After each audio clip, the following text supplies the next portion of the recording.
A finales de 1944, Japón, luego de casi una década de estar en guerra, estaba cayendo bajo las fuerzas estadounidenses, y como se avecinaba la derrota, enviaron al teniente Onoda del ejército imperial japonés a una isla en Filipinas, con la misión de retrasar el avance del enemigo.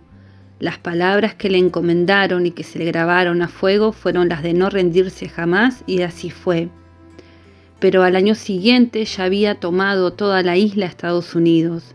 Hubo soldados que se rindieron, hubieron otros que cayeron en batalla, pero el caso es que Onoda, con 3 soldados más, se escaparon y se escondieron. Se adentraron en la selva de aquella isla y también así pudieron seguir combatiendo, pero desde dentro. Al año siguiente hubo, como todos sabemos, que se lanzaron 2 bombas atómicas en Japón, y esto hizo que Japón se rindiera y además que la guerra finalizó. Pero Onoda nunca supo de este suceso, nunca se enteró. Seguía adentrado en la selva y además ya estaban ocasionando conflictos con los lugareños de la isla. Atacaban a las personas creyendo que eran enemigos, robaban ganado, quemaban cosechas y demás. Entonces Estados Unidos y Japón decidieron tirar folletos a la selva, avisando que la guerra ya había terminado y que tenían que volver. Pero Onoda no creyó, pensó que era una trampa del enemigo. Pasaron los años, ya no había ni un soldado estadounidense en la isla, y las personas del lugar querían seguir con sus rutinas, con su trabajo, sus cosechas, su vida rutinaria, pero estaban siendo acechados por Onoda y sus grupos.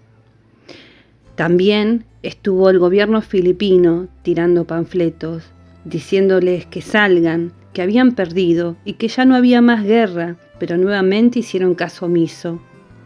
Japón nuevamente, pero esta vez de una manera mucho más estratégica, lanzaron por los aires cartas y fotografías de sus familias, y también incluyeron una nota personal del emperador, pero aún así, como ya están intuyendo, no les creyeron.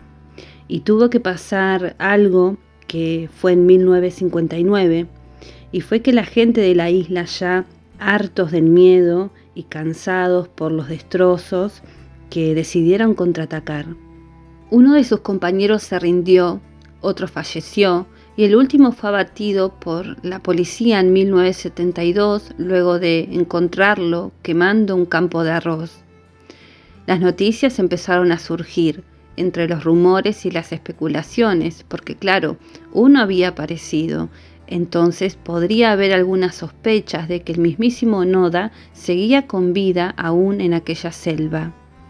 Pero a pesar de que estuvieron casi 30 años, tanto Japón como Filipinas y Estados Unidos, no solo lanzando folletos, sino que hacían rastrillajes en la selva y jamás lo encontraron.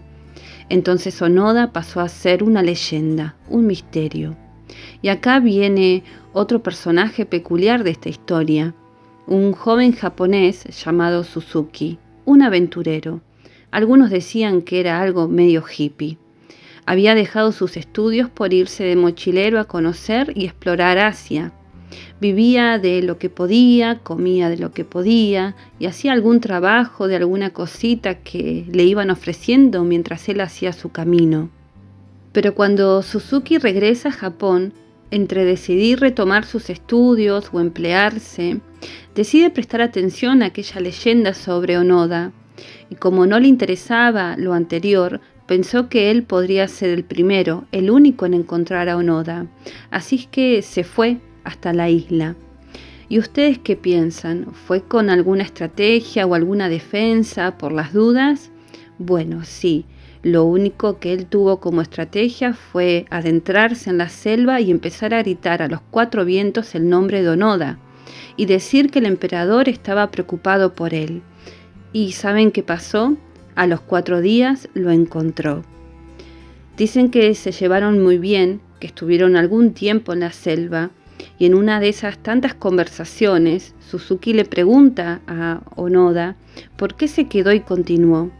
Él le responde que él recibió aquella orden de nunca rendirse. A su vez, Onoda le pregunta a aquel muchacho qué hizo ir por querer ir a buscarlo, ¿verdad? Y Suzuki le dijo que él tenía 3 cosas por hacer. La primera era encontrarlo a él, la segunda era un oso panda y la tercera era encontrar al famoso Yeti, el abominable hombre de las nieves. La historia siguió. Onoda, al reinsertarse a una sociedad nueva, plagada de cambios y de costumbres y por sobre todo el consumismo y el capitalismo, se vio decepcionado. Sintió que aquel valor que lo sostuvo con vida tantos años pareciera que estaba fuera de época. Él se fue a Brasil y luego después volvió a Japón, donde fundó una escuela. Se volvió a ir a Brasil, donde fallece ya de muy grande. Por otro lado, Suzuki fallece en aquella última de las 3 cosas que le quedaban por hacer o que le daban sentido también a su vida, que era encontrar al famoso Yeti. ¿Qué piensan ustedes sobre los valores? Por sobre todo los valores personales. Aquellos valores, aquellas cosas que vos valorás, ¿no estarían a veces produciendo sufrimiento? Y además preguntarnos cómo entonces esos valores uno les puede poner la palabra fracaso o la palabra éxito, bajo qué parámetros. Y también nos pueden llegar momentos de analizar lo que ponemos como muy importante, porque a veces podemos decir basta, hasta acá, porque tal situación no nos hace bien. Se dice que a Onoda aquella lealtad de no rendirse nunca lo mantuvo con vida por casi 30 años, pero no fueron 30 años gratos. Se supone que comía de lo que podía y dormía como podía. ¿Realmente se lo merecía? Y sobre Suzuki, ¿qué piensan? ¿Qué valores preponderaba en aquel joven aventurero? ¿Podemos evaluar lo que valoramos y saber si esto se puede medir, si es un éxito o un fracaso? Los valores son aquellas cosas que son importantes para nosotros, para vos que me estás escuchando. Podemos decir, por ejemplo, que la familia es lo más importante. Tener hijos, tener un título académico. La amistad puede ser un valor muy importante, ya que son personas que siempre nos van a acompañar. A medida que vamos avanzando y evolucionando por esta vida, también los valores van cambiando. Se dicen que los valores están formados por creencias, por convicciones muy profundas que influyen en nuestro comportamiento. Están los valores universales que todos conocemos: la justicia, la igualdad, la responsabilidad, la amistad, y también están los valores desde lo personal: el cuidar nuestro cuerpo, el cuidar nuestra autoestima, cultivar nuestra espiritualidad, el saber protegernos. Estos valores los tenemos como interiorizados, aunque no siempre nos damos cuenta. Pero existen algunos valores que son inculcados por la sociedad o también por nuestra familia. Existen valores impuestos, es decir, cosas que quizás nos han dicho que así debería de ser y que no tuvimos la oportunidad de poder elaborarlas, analizarlas, internalizarlas por nosotros mismos. Un ejemplo puede ser que uno viene de una familia en donde la perfección es un gran valor. Entonces uno se vuelve sumamente inseguro, sobreexigente. Esta noche quería traerles esta historia que fue real y que podamos ahondar también en estos valores, pero los personales, ya que, como vimos, estos valores que quizás están interiorizados y no nos damos cuenta, sí van rigiendo nuestro camino, nuestro comportamiento. Y ya que sabemos que cuando no somos coherentes, ¿no?, con nuestros valores y lo que hacemos nos causa estrés. Podemos agarrar una hoja y anotar. Yo también lo voy a hacer. Quizás nos salgan 2 o 3 palabras o en frases.